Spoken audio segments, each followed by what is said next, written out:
wherever he went, he won. In just 4 years, he led 3 teams to championships at 3 different levels: high school, college, and the pros.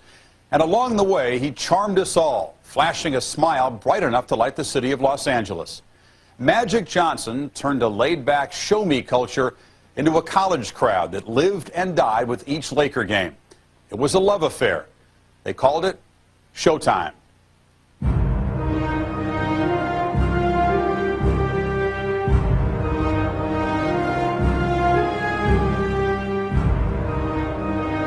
Magic played 12 full seasons in the NBA, leading the Lakers to 5 titles and 9 appearances in the finals. As a 6'9" guard, he revolutionized the position and resurrected the triple-double. Then, one day in 1991, he stepped to the line and announced it was all over. Because of the HIV virus that I have attained, I will have to retire from the Lakers today.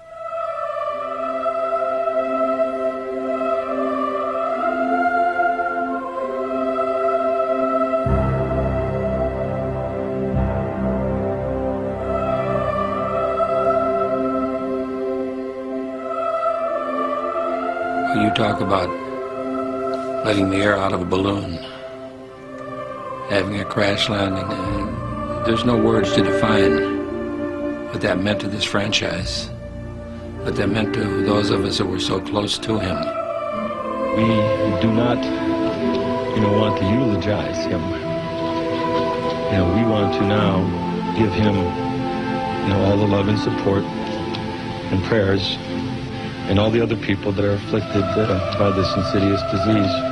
AIDS was synonymous with death. And I think that's immediately what everybody feared, is that Magic was going to die. Everyone was afraid for him personally. I just didn't want to see this bubbly, enthusiastic guy suddenly not be that way anymore. And that was my greatest concern for him. It wasn't the basketball part of it. At the time that Magic Johnson announced that he was HIV positive, the prevailing medical intelligence was that by this time, Magic Johnson would either be a pathetic, dying man, barely recognizable physically, or he'd already be dead.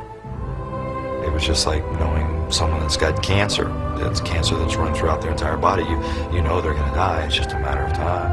I asked the Lord to please let my son live. Don't take his life.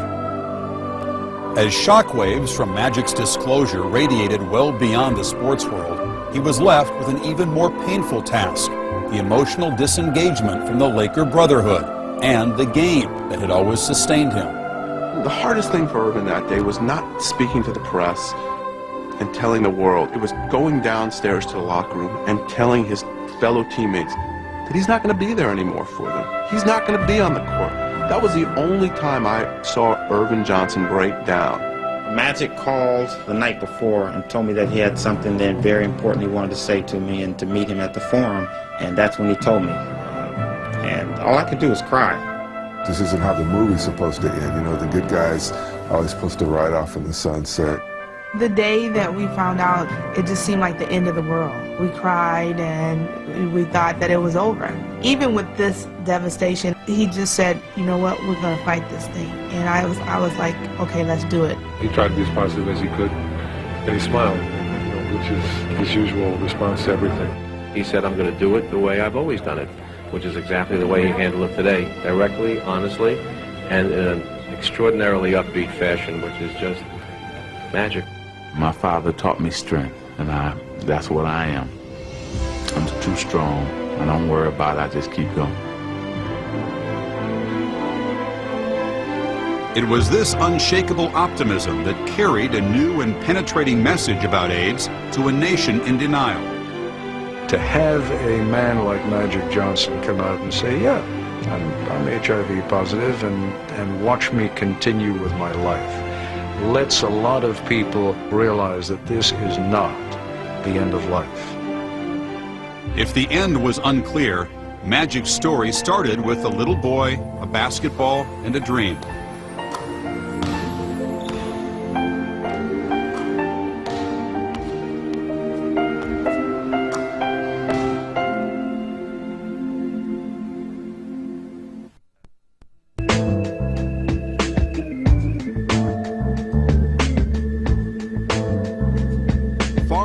ravages of his social disease, he was born in Lansing, Michigan, to Christine and Earvin Johnson in 1959, one of 10 children. When he was about 6, he used to roll up socks and go around the house and pretend it was a basketball.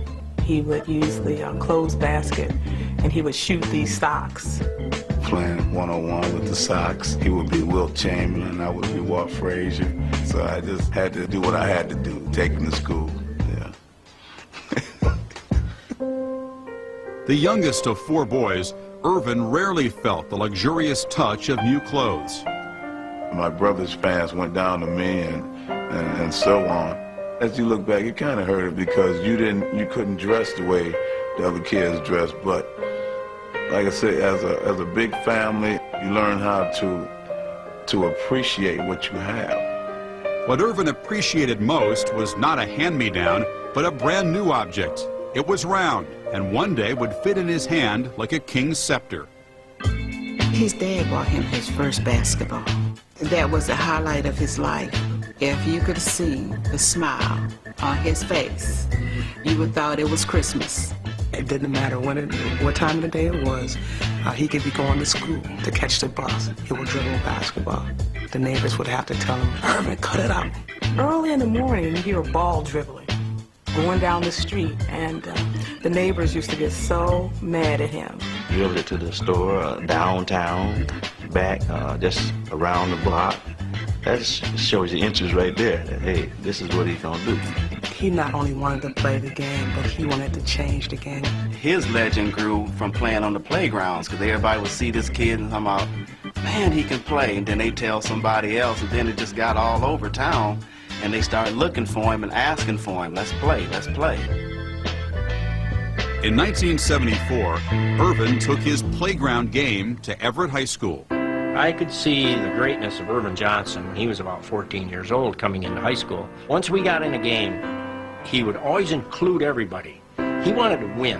That meant if he had to score 50, he would, but if he had to score 20 and get everybody else involved, that's the greatness that I appreciated about Earvin. I just love playing, getting out there and, hoping our team wins. If I'm playing pickup ball, whenever, I just want to win. In his first season, Johnson pulled the Everett Vikings out of the doldrums of losing basketball as they became state championship contenders for the first time. In the process, he became the darling of the press.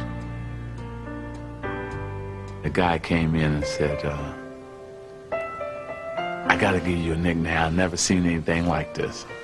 And I said, I'm 15 now. I started giggling. All my boys, they giggling too. Like, yeah, okay, yeah, you can get my nickname. So he says, somebody's called Dr. J. Somebody has the name Big E. He said, can I call you Magic? Like, yeah, right. So the next day in the paper back home, Earvin Magic Johnson. Dubbed Magic, his fame spread through Michigan. Even if you didn't go to Everett, you knew who he was. All the girls would say, well, can you tell your brother to call him? I'm like, no, I can't tell my brother to call you. There were just things like that, or you could get me some tickets, No, I can barely get my own tickets. He had this huge afro, and his afro had to be in place. He used to ask one of us, because we had so many girls, if we could braid his hair. It had to be picked out and blown out, and it had to be shaped. It had to be looking good. He didn't play with his fro, and so we took good care of him. In his senior year, Magic averaged 29 points and led Everett to where it had never gone. For this team, Everett High School, who really didn't have a history of basketball, to win the state title, it was just like, who's Everett? And all of a sudden, here they are, and they couldn't be stopped. Recruited by over 100 schools nationwide, the hometown hero stayed put and attended Michigan State. He wanted to be a guard from day one, even though he was 6'8". This first game, he scored 7 points and had 7 turnovers, and there were people that said, well, Judd is ruining Magic Johnson, playing him out of position. But Magic quickly adjusted to his new position, and by mid-season, the Spartans stood in the glare of the national spotlight. That's what I remember about Michigan State. The fact that we got a chance to change college basketball in a sense, and we did it with style and flair. He had an unbelievable basketball IQ. He was the leader. He was a take-charge guy from the day he walked on the court. As Michigan State's resident basketball genius, Magic had clearly found a new home. He also found Cookie, his future wife. We totally fell in love at first sight. I had a boyfriend at the time, and when I decided to go to Michigan State, he's, no, you can't go to Michigan State. I'm like, why can't I go to Michigan State? You know, he's like, you're gonna meet Magic. You're gonna meet Magic and Mary. And that's the truth. That's a true story. And at the time, I had no clue who he was. He had the whole world at his feet at 18. He became two different people. When he was with me, he was Earvin, but the minute we stepped outside that door, he became Magic. And I didn't like Magic that much. But Johnson's Magic side prevailed in 1979 as the Spartans improved each game. Soon they would face the ultimate test, the run for the national championship.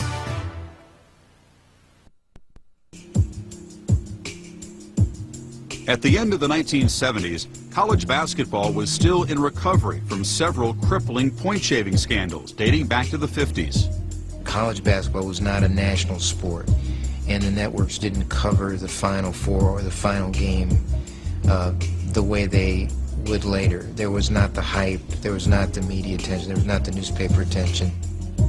Aided by forward Greg Kelser, Magic led the Spartans into the Final Four. If the nation took interest, the Michigan State student body was aquiver with joy.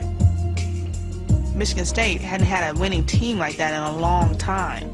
And, you know, to make it to the Final Four, you know, it was great, and it was very exciting. I mean, it was the tension on campus, it was just like, you know, about to boil over. Meanwhile, across the southern state line, Larry Bird's Sycamores of Indiana State savored their unbeaten season. We were totally shocked. I mean, we'd watched them all year long coming along, and we kind of thought, you know, well, as soon as they get to the tournament, then we'll find out the real thing. And somehow they just kept winning. Michigan State wasn't a drop kick then either. I mean, back then it was believed that Magic was great, but oh, he couldn't shoot. And so it wasn't a foregone conclusion that we'd see Magic and Larry in the final. And then the unlikely occurred. Magic and Bird would meet for the national title. Their differences were striking. When Larry Bird played against Magic Johnson in the 1979 NCAA finals, you would have thought that there couldn't be two people less alike in the world. I did not like Larry Bird, he didn't like me, because we were both going after the same thing. I wanted to be the best, and he wanted to be the best. So it's like two old gunslingers saying, meet me out front. And, you know, only one could survive. All of a sudden, you had a college basketball game that felt like a heavyweight championship fight. This thing picked up momentum and picked up momentum, and here you had this jazzy kid from East Lansing and the hick from French Lick, and one kid with a team of 4 players that you knew wouldn't be able to get a pickup game as soon as the tournament was over. And then this team that had to be flashy because they had to keep up with Magic.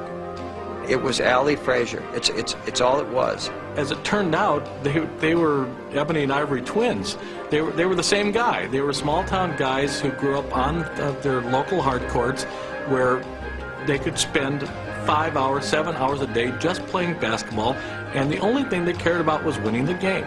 I see Michigan State play the Russians on cable TV. A lot of my teammates were over my apartment watching the game, and after we watched, I don't know, more than half the game, I said, Michigan State's the best team in the country. They're going to win it all this year. Bird's idle prediction proved all too real. Magic flew over the Sycamores, scoring 24 points, while a beleaguered Bird remained on the ground. Magic had a tremendous advantage of guards of that era and even guards of today, is that he could see the whole court. He could see over people because of his height, and then his great ability to handle the ball and pass.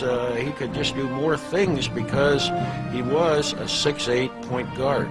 Magic was just mind-boggling to me, the way he could get the ball off the board and dribble it up and make the play, and it seemed like he had his hand in everything.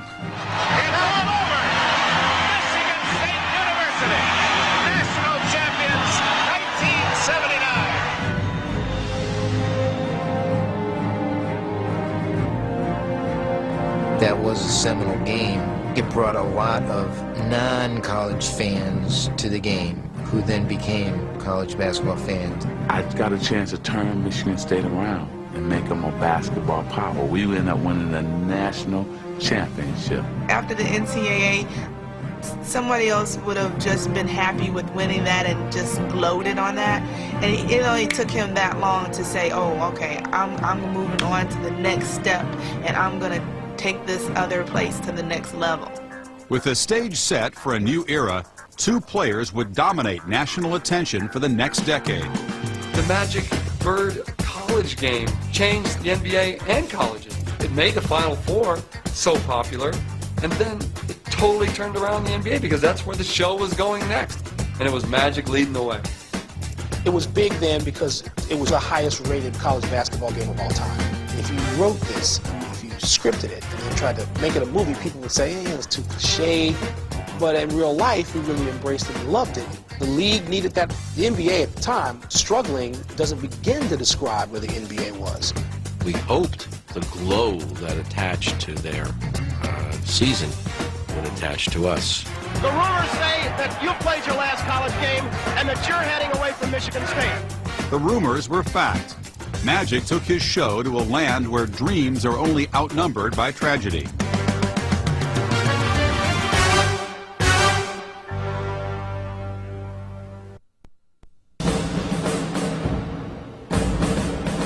Torn by nearly a decade of violence, drugs, and shoddy play, the NBA looked desperately for someone to lead it out of the wilderness.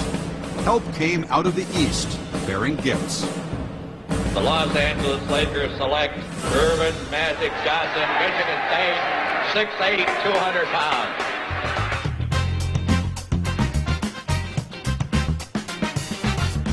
The Lakers needed a player that was a leader. They needed a rebounder. And they got him one player. He was a breath of fresh air for the team and for the league. On the eve of his very first game, I would not impose upon any rookie in all of professional sports to talk to you. But I want you to know that this man has a smile that lights up a television screen from here to Bangor, Maine. The Lakers are dead in the water. They're not going anywhere. It's just not happening. This kid shows up. We all remember that first game. Ford sends it to Kareem. Skyhook up and good. Lakers win. Score it. Kareem Abdul-Jabbar has given the Los Angeles Lakers a victory. Magic ran exuberant, threw both arms and both legs around Kareem and started hugging. And Kareem had never seen anything like that before. I'm choking. Great shot. Oh, we won, you know. He was holding him and hugging him, and Kareem said, hey, we haven't even got started yet. We got a long season to go. He's confronted with this kid jumping up into his arms, celebrating this victory, and the look on his face said, we know what he said to him later. He said, young fella, don't ever do that again, because we got 81 more games. I looked back up at him and I said, if you hit a shot like that 81 more times, you're going to be getting 81 more hugs. I think when he saw this kid out there, he was a kid, with this enormous amount of energy, I think it rejuvenated his interest in the game. It was a wonderful combination because Abdul-Jabbar probably needed the burden relieved from him out there every night having to do it by himself. He came at the perfect time for my career because I'd lost a lot of enthusiasm. His skill and expertise is what the team was lacking. We improved so much and made it easy for me to smile. There was something magnetic about this guy. Not only his play, but that smile, the personality. He did everything right. You had to follow him. Magic took the once-dispirited Lakers into the 1980 finals versus the 76ers. But when an injury knocked Kareem Abdul-Jabbar out of Game 5, it appeared the Lakers' 3-2 advantage was over. I think the Sixers felt the game was like practice. Obviously, they were going to win. I mean, you can't come to Philadelphia and win without Kareem. So you could play Magic at center. You can do anything you want. We just wanted to go out and compete. Winning was the last thing on our mind. So when we come out to the center court, Magic steps into the center, and I think it shocked Philadelphia. Magic played brilliantly, dealing 7 assists, grabbing 15 rebounds, and scoring a season-high 42 points. The Lakers won their first NBA title in 8 years. And the most valuable player is Magic Johnson. He starts at center, plays forward and guard, and leads the Los Angeles Lakers to a world championship 123-107. His performance that game might have been one of the greatest of all time. 42 points. He shot the hook shot, the jump shot, he drove to the basket, he blocked a couple shots. I mean, he did it all. I've never liked Magic Johnson at all, by the way. He's a guy that should have stayed in college and got his college degree. At least stay for one more year till his junior year. We would have gotten another one. I love to win, and I guess that's the thing. I go in thinking we can win any game that I play. Despite, you know, Kareem wasn't in, and we want to say, hey, we did it for you, big fella, because you got us here, and we don't want to take nothing away from him. A lot of people really weren't sure whether or not you were going to be making it in this league and making it big. And you certainly made a believer out of me, because I haven't seen you play that much. You were absolutely fantastic. I believe Kareem not playing was the worst thing that could have happened to the 76ers in that series. 20 years old and won a state championship in high school, an NCAA championship, and now a world championship. Very little left to conquer.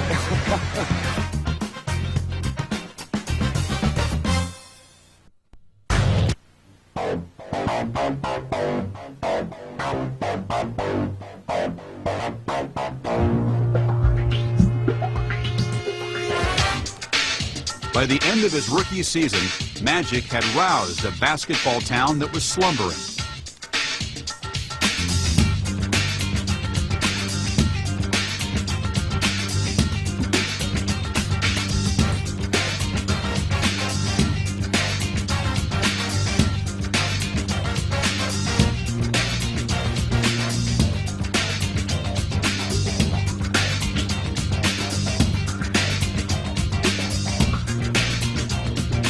Life was in the fast lane all the time. Magic Johnson was the key that turned the engine, that ran that Porsche, that went up and down the Hollywood Hills.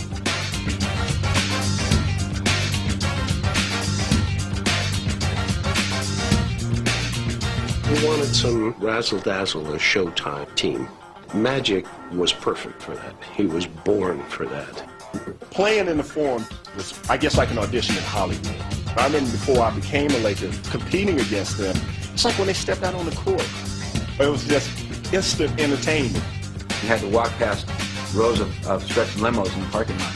It was like Academy Awards every night. Every Hollywood celebrity wants to be a famous athlete. It could happen only in Los Angeles, where all the great stars came out all the time. The whole L.A. deal, Jack Nicholson, Diane Cannon. You knew you were watching something that doesn't happen all the time. You just knew it. You just knew you were in the presence of greatness, and you relished it.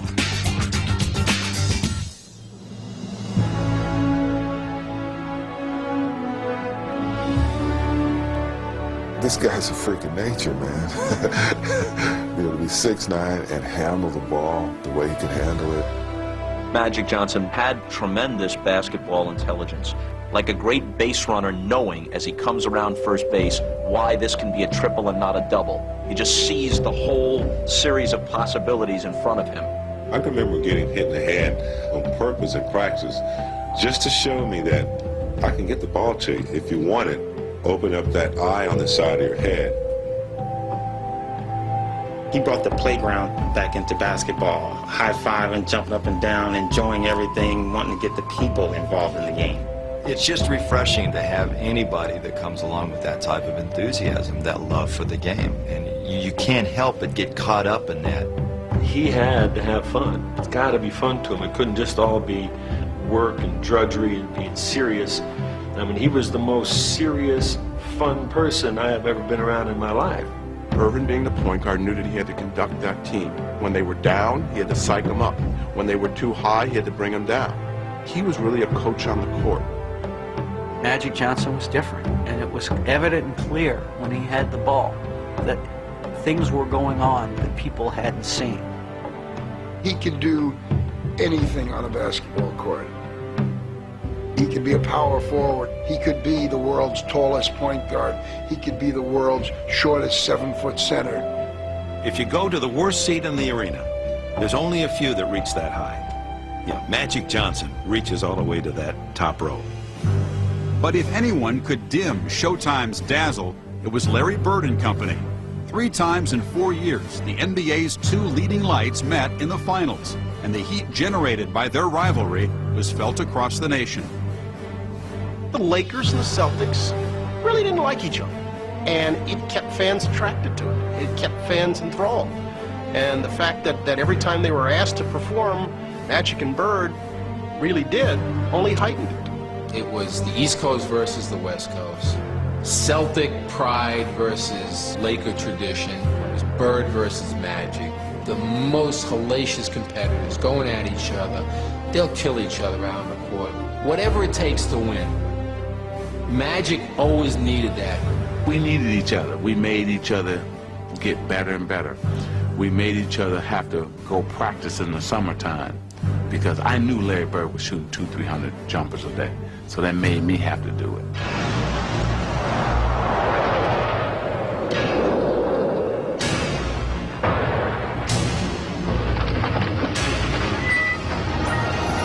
I heard Converse made a pair of Bird shoes for last year's MVP. Yep. When they made a pair of Magic shoes for this year's MVP. Okay, Magic, show me what you got.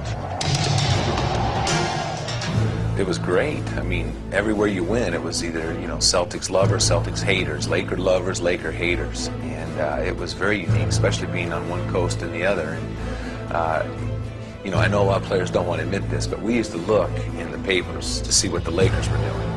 In 1984, the Celtics claimed first championship blood from the Lakers in the war between Magic and Bird. While the Boston Stars' 27-point average lifted his team to a 7-game victory, Johnson made ill-advised decisions in the closing minutes of the fourth quarter in overtime losses in games 2 and 4. Every year, that was the talk. We're going to get Boston this year, and I think it became even more so in '84. We had them on the ropes, and it turned out to our dismay. And I always remember sitting in Boston Garden in the shower with Magic, and we were like, man, we had that, but you know what? The fun thing about this rivalry and this game is that there's always next year. In 1985, LA beat Boston in 6 games. The interior private war between Magic and Bird shed no light on who was better. Johnson recorded a pair of triple-doubles and dished out a finals record 84 assists, while Bird averaged 24 points. It wasn't easy stopping Showtime, you know. They say when they got running, there wasn't a whole lot you could do. When they got out and got in their groove, it was just racehorse basketball at its best. And Magic was just a great guy in the middle of the break, making great decisions, keeping pressure on your defense all the time. With their head-to-head championship series tied at 1 series apiece, Magic and Bird played the rubber match in 1987. The Lakers trailed by 1 in the closing seconds of Game 4, when Johnson took matters into his own hands. I'm dribbling, now the clock is going down. And so I just faked like I was going to go baseline, went to the middle. McHale and Parrish jumped out at me. So I was like, the only shot I could shoot was a hook shot. So I let it go. Left goes Magic. He's got it. 5 seconds left. Magic down the middle. Just what I thought. A hook shot at 12. Good! 2 seconds left. The Lakers take the lead. Magic's just a great basketball player. He's the best I've ever seen. You know, unbelievable. I don't know what to say. If he doesn't make that shot, the series is tied 2-2. If the Celtics win at home in Game 5, they take a 3-2 lead back to LA, and they just need to get 1 of the remaining 2 games. And they might well have done it. That's the biggest basket of Magic Johnson's career. The Lakers went on to win the title in 6 games. They repeated the next year, and in 1989 closed out the 80s, losing to Detroit in the finals. By 1991, Magic had eclipsed Oscar Robertson's all-time assist record and had joined Bird as a 3-time MVP. Thanks to Johnson and his East Coast antagonist, the NBA was never. From ABC, this is World News Tonight with Peter Jennings. Good evening. We begin tonight with the fate of a single individual. The basketball star Magic Johnson confirmed a short while ago that he has the AIDS virus and he will retire from the Los Angeles Lakers. It was almost like hearing he'd been in a car crash, and had been killed in a car crash. It was that kind of a shock. Magic's going to die. When it became clear that Johnson's life was not immediately at risk, the public focus shifted from the candor of his announcement to the cause of his condition. Magic's image did not bear up under this new light. Magic Johnson was not a hero. He admitted his lifestyle, and anybody with that kind of lifestyle really isn't a hero. Here we were glorifying him when he was coming out saying at that time that he had HIV and that he had been very unfaithful and had put himself, his own interests, over his family's. I lost some respect for him for that. You know, there's a lot of bad things. You know, it's like, you know, the parties and the you know, the girls and, you know, whatever, all that. Most of that time, I wasn't here, and that's why I wasn't here. His partying had always been legendary, frankly. Magic was such a good guy, such a nice guy. He was almost like a Babe Ruth, and a lot of things that happened off the court just weren't written about. There was a room at the Forum, sort of a side room that belonged, it was like a sauna room. And that room kind of belonged to Jamal after games. And, you know, he would have, I guess he'd have women come in after the games and unwind that way. Well, when Jamal retired, that room got bequeathed to Magic. And so Magic would have his guys, from what I understand, would have his guys kind of find a woman in the audience who kind of suited him, or he had some woman who was coming to the game, and they would meet him in this room after the game. And Magic, he'd always be the last guy in the locker room. Always have a smile on his face. There's an infidelity in pro sports. There's I think, an acceptance that is really disturbing. Because these guys are so-called superheroes, they're supposed to be superheroes sexually, too. What his situation did was it opened the eyes to everybody else in the league, and I think everybody who's living that type of lifestyle. Johnson struggled to explain away his infidelities on national television. Sex in an elevator? You know, different women have different fantasies, and you wanted to make sure they reached their fantasies. That was my thing. But I mean, you were Magic Johnson. Like I said, women have different fantasies. Some want to be with 2 or 3 at a time. You know, one time I had 6 at one time. That's just 6 women. 6 women. Now, was that their fantasy or your fantasy? That was both. Probably mostly mine. His sort of intimation that somehow he had been victimized by a woman or women. He basically said, hey guys, I'm telling you, you know, keep it in your pants because otherwise this is what happens.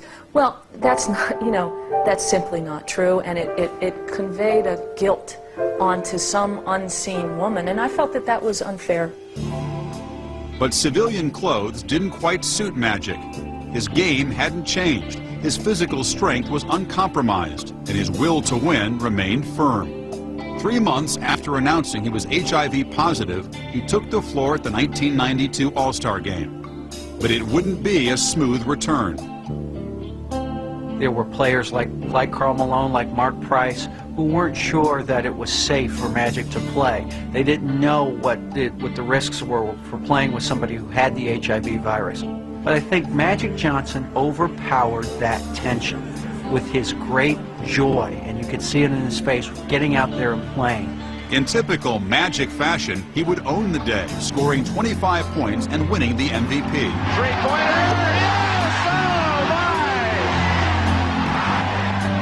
yes, Seeing everybody embrace Magic at the end of the day, I think that did a lot for people's understanding and awareness of HIV. He comforted other people and said, don't worry about me, I'm going to be fine, I'm going to deal with this. And he was still Earvin Johnson. He was not, you know, broken by this.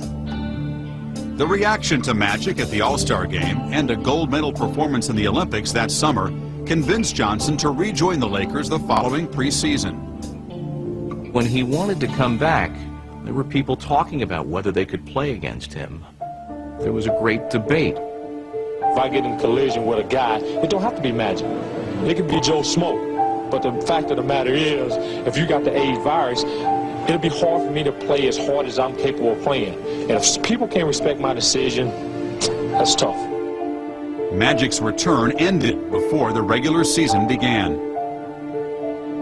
Magic Johnson is retired from basketball again. This time he says he will not change his mind. Johnson's decision to retire again appears to have been influenced very much by what has happened in the intervening month.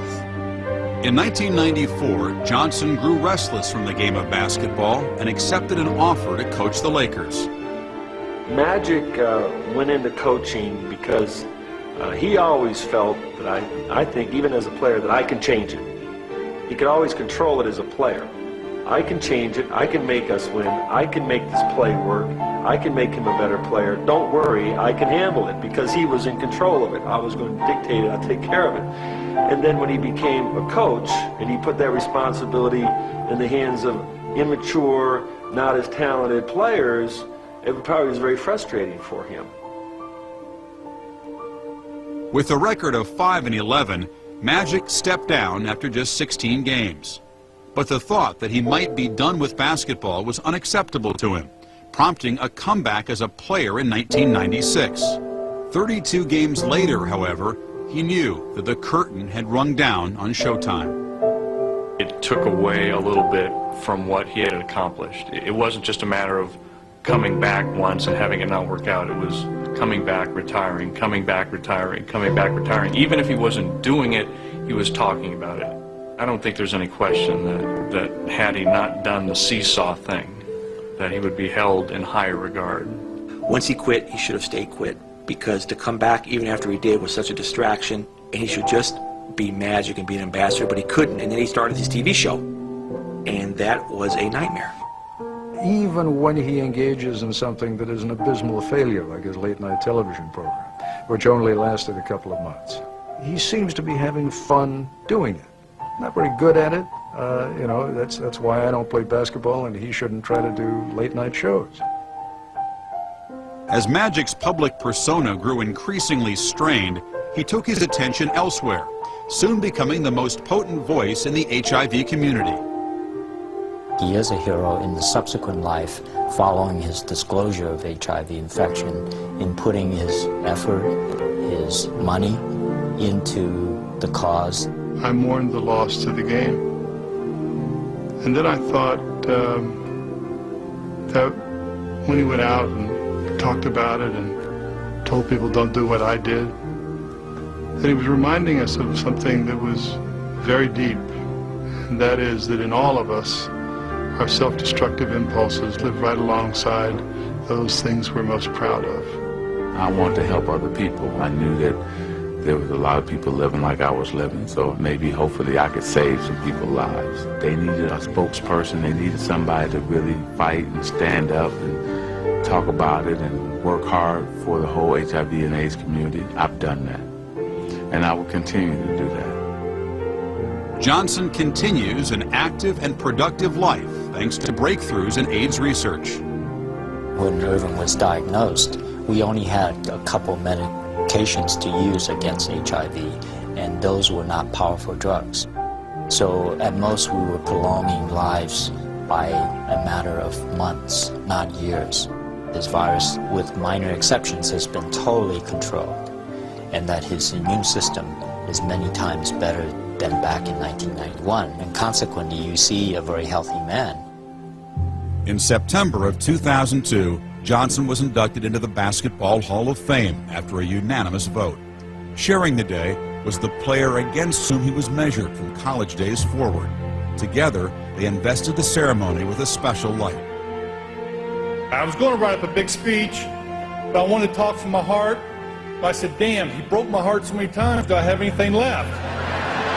But I've always said that if you put Michael Jordan's name in a hat, Magic Johnson's name in a hat, and you picked out one of them, you wouldn't be disappointed at all.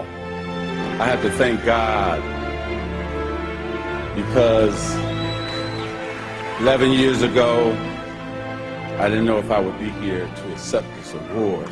Larry, the biggest reason that I'm here is because of you making me go to that gym every summer. Not only staying for 4 hours, but I figured I better stay for 6 because I knew you were there about 5 or 6 yourself.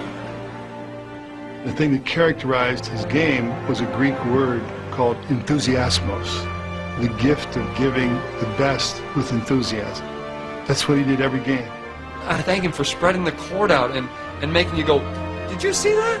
I thank him for making team bigger than I. It's not like that now. He taught me how to run my VCR because you never wanted to miss a Magic game, you know? Changing venues from passing lanes to Wall Street, Magic had turned himself into a new kind of role model. His real estate company develops property in minority neighborhoods, and his movie theaters rank among the most profitable in the country. I'm so used to winning, I don't know nothing else. And I knew nothing else back then. He hates to lose. He hates to lose at anything. They may be better players, but they'll never be better winners. And that's what my whole goal was to win. Of all the nicknames, probably as good as in is Magic Johnson. Magic is exactly what he was. All we can hope for as we go through the new millennium is that there'll be a Magic Johnson there for us. He works out at dawn, drinks a cocktail of 3 drugs twice a day, and tells us the AIDS virus is all but gone from his blood. As if to prove it, he plays in quality pickup games with the same fire he displayed at the Forum. Earvin Johnson will never get basketball out of his blood. For ESPN Classic Sports Century, I'm Chris Fowler.